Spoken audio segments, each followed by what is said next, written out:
খুব একটা ভুল কাজ করছি। কাজটা কি?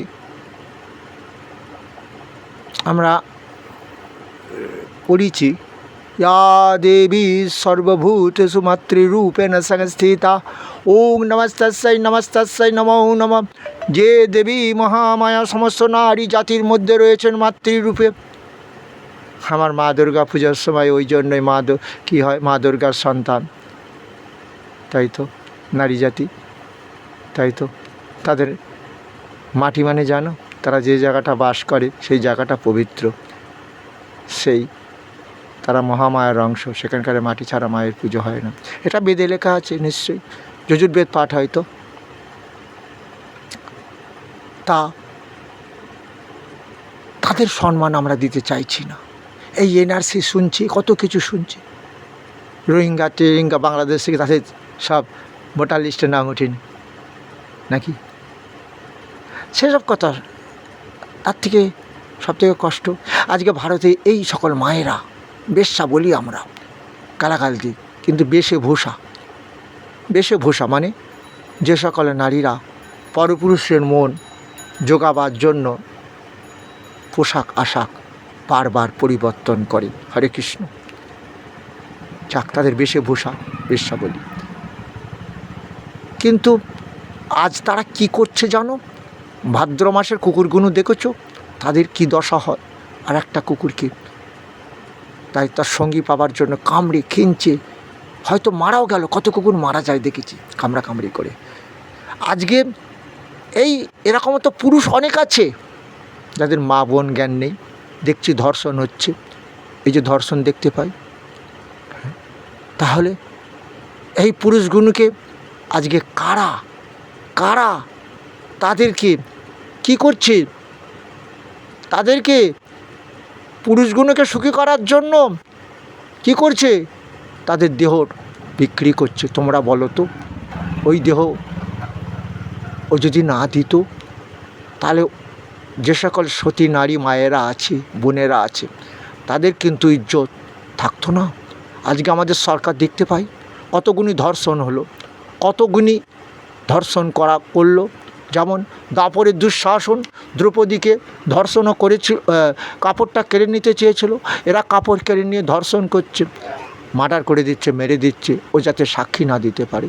হাই ভারতবর্ষ, এ কী হলো?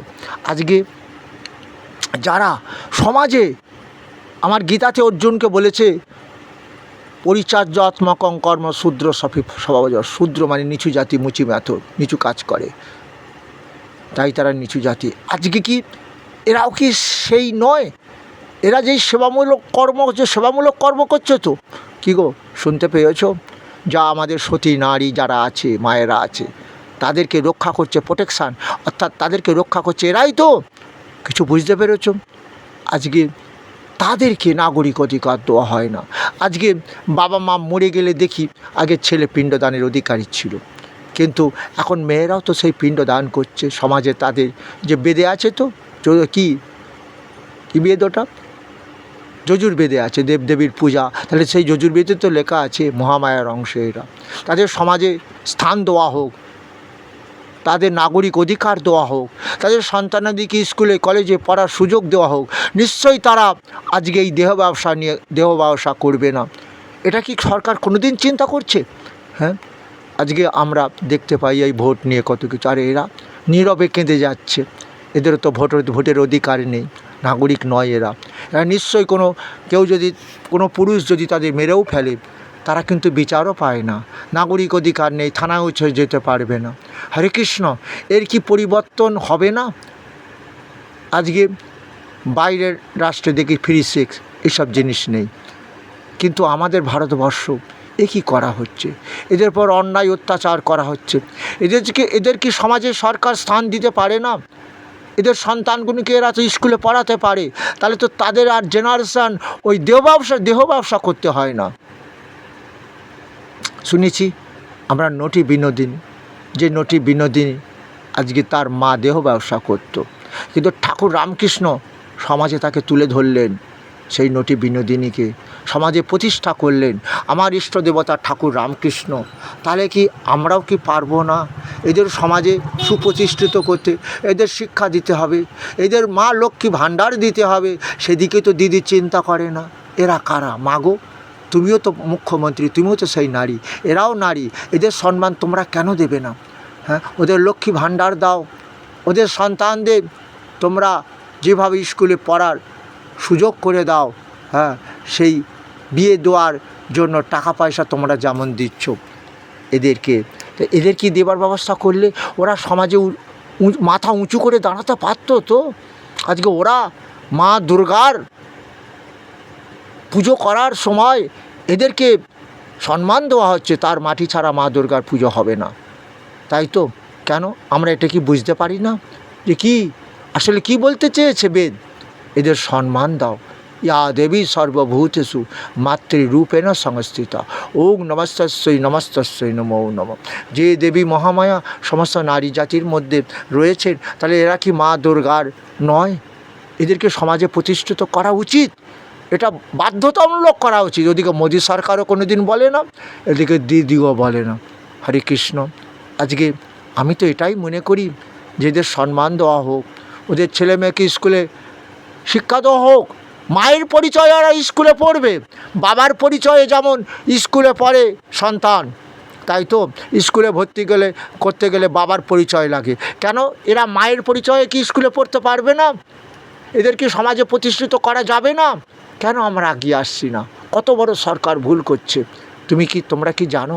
যার ফলে কি হচ্ছে, এই দেহ ব্যবসায়ী আজকে ক্রমশ বেড়ে যাচ্ছে।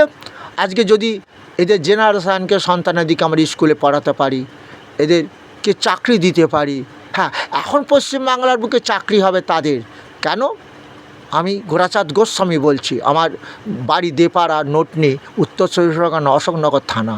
আমি স্কুলে চাকরি পাবো নোটনি হাই স্কুলে, সেখানে 3 লাখ টাকা দিয়ে একজন ঢুকে গেল, আমি আউট হয়ে গেলাম। আমি সংস্কৃতের টিচার, প্যারা টিচার হচ্ছিলাম, আদাররা স্কুলেও চান্স পাইনি, সেখানেও দেখলাম পার্টিবাজি হলো, আমাকে চলে আসতে হলো।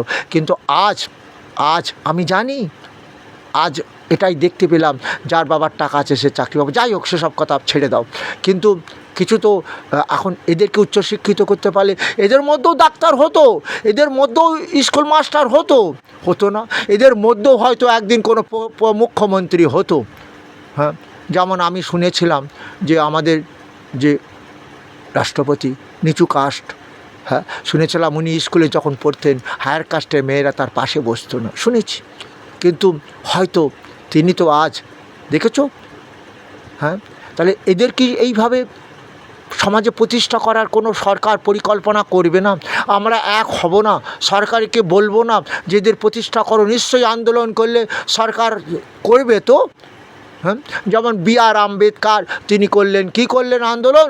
শিডিউল কাস্টেরা আগে চাকরি পাবে।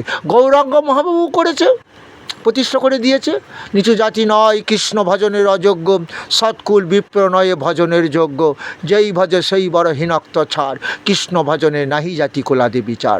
আমি দেখতাম গীতা ব্রাহ্মণেরা পাঠ করতো, গীতাতে লেখা আছে, হে অর্জুন, এই গীতা জ্ঞান লাভ করার অধিকার ব্রাহ্মণ ক্ষত্রিয় বৈশ্য সবাই শূদ্র।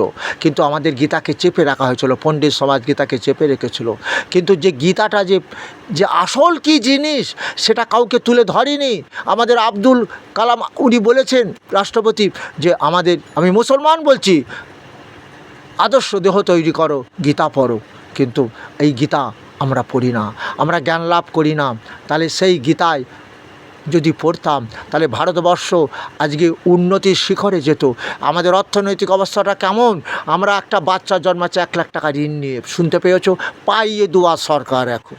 হ্যাঁ, এদিকে বিশ্ব ব্যাংকের কাছে কোটি কোটি ঋণ করছে। তাহলে আমাদের দশাটা কি হবে? ভবিষ্যৎকাল আমাদের কি অন্ধকার? তো কে আসবে?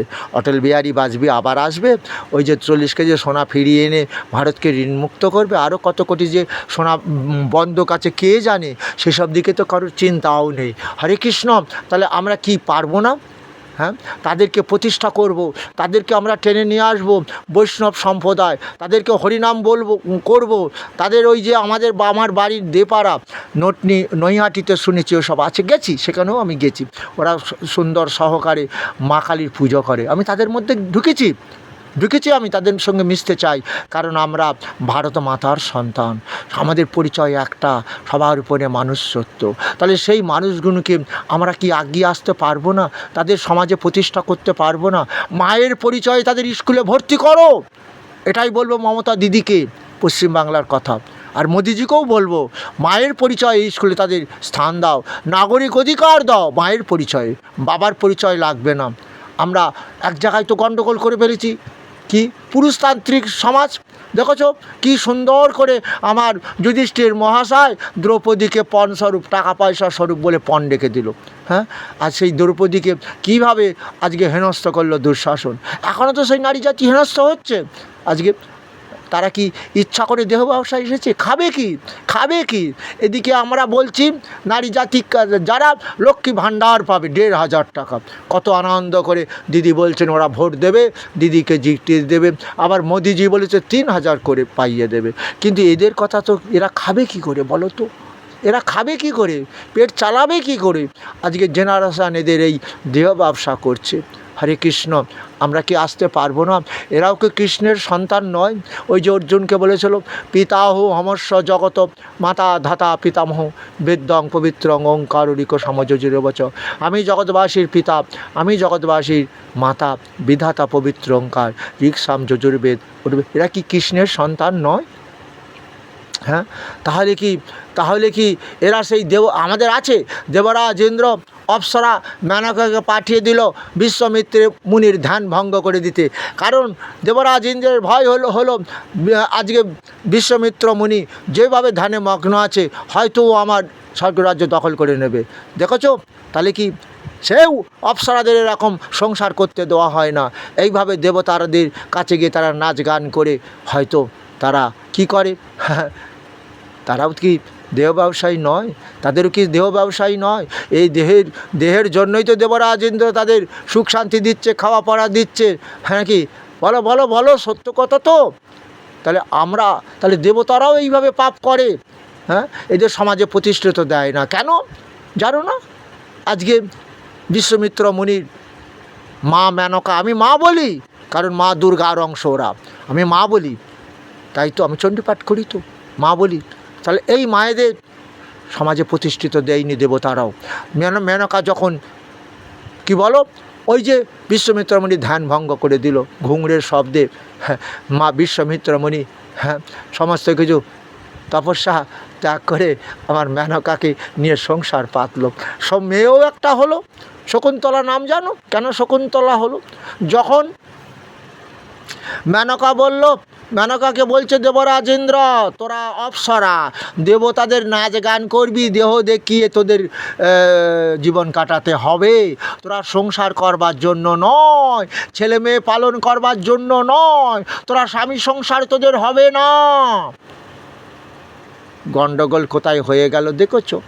তাহলে মেনকাকে বললো তুই পাথর হয়ে যাবি। মেনকা ভয়েতে আবার স্বর্গে চলে গেল দেবরাজের কাছে। আর বিশ্বামিত্র বলি, মেনকার কন্যা তো আমারও অর্ধেক আছে, ঠিক আছে, আমি তোর বাবা, তা মাই যদি চলে যায় আমি কি করব?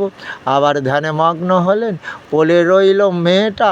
দেখেছো শকুন, তারা পশুকুলে জন্ম, পক্ষীকুলে জন্ম, নিচু জাতি বলে তো তারা বলি, তাদেরও প্রেম এসে গেল, এই বাচ্চাটাকে ফেলে চলে গেল মা। হাই ভগবান, তাকে ঘিরে রেখে দিল। এবং পরবর্তীকালে কর্ণমুনি ওই শিষ্যদের নিয়ে